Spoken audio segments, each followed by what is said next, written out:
So, binigyan ko si Rino ng dalawa. Gusto kong matikman niya kung ano. Ayan, yung egg roll namin, in-oven ko yan. Hindi siya kasing brown na na ipa-fry, pero crunchy din siya.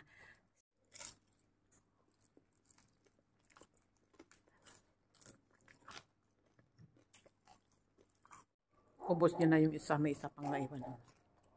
Pangalawa niya na yan. Shrimp. That's Rina. She will almost finish the egg roll.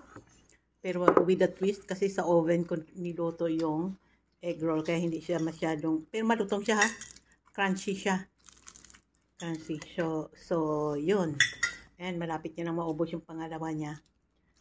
And ang kanyang veggie salad. Yun ang lunch namin. It's the last.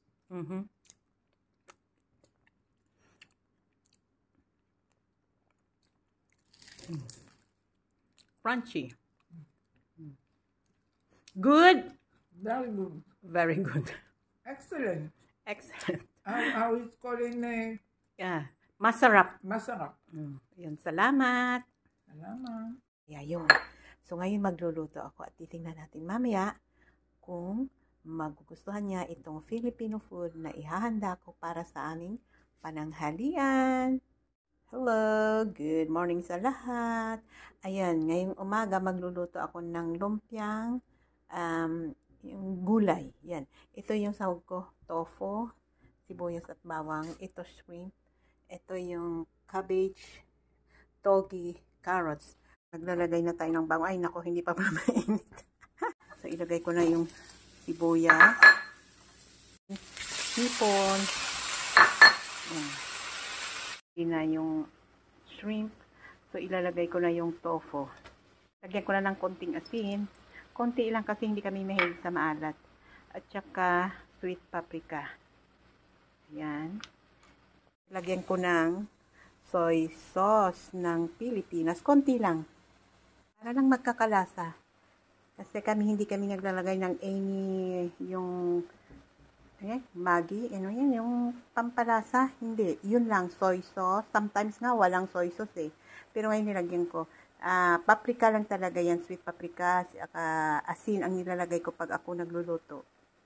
Yung ating carrots, after maybe 3 minutes, ilalagay ko na yung togi, kasi ayoko nang ma-overcook yung carrot.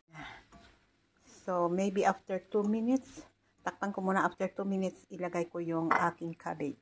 Hindi na siya, ilagay ko na yung cabbage. Na siya guys, oh.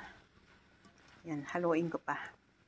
Ready na. Ngayon, babalutin ko na siya. Sana magiging successful ito. First time ko actually ito na gumawa. Gamitin kong wrapper guys.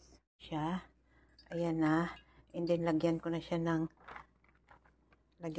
nung niluto ko. Para mabalot. Ang hirap lang kaya hindi ko na siguro sa inyo mapapakita yung pagbalot kasi ang hirap ng walang nang humahawak. Ayan. Tapos iro-roll ko na yan. Ready na ako. Ito maligamgam na tubig. Ayan na yung mga ano ko. So itong rice paper, ilublob daw ito sa maligamgam na tubig for 10 seconds. Ang napalot kong egg roll. Ngayon, ang gagawin ko dyan, dahil ayaw ko siyang iprito kasi pag prito maraming mantika, diba? Ayaw namin noon. At saka yung matanda ko, si Rina, hindi yun kakain pag mamantika. So, ang gagawin ko dyan, haplasan ko lang siya ng oil at saka ilagay sa oven. Itsura niya guys. So, ilalagay ko sa oven. Hindi ko matansya kung ilang minutes, pero titingnan ko pag naging brown na siya. So, siguro ready na. So, hindi ko pa masabi kung ilang minutes.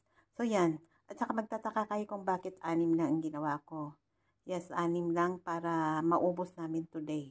And mayroon pa akong natira doon na bukas gagawin ko uli para crunchy uli. Kasi pag ginawa ko lahat ngayon, bukas hindi na siya crispy. So, yun ang reason kung bakit 6 lang ang aking ginawa.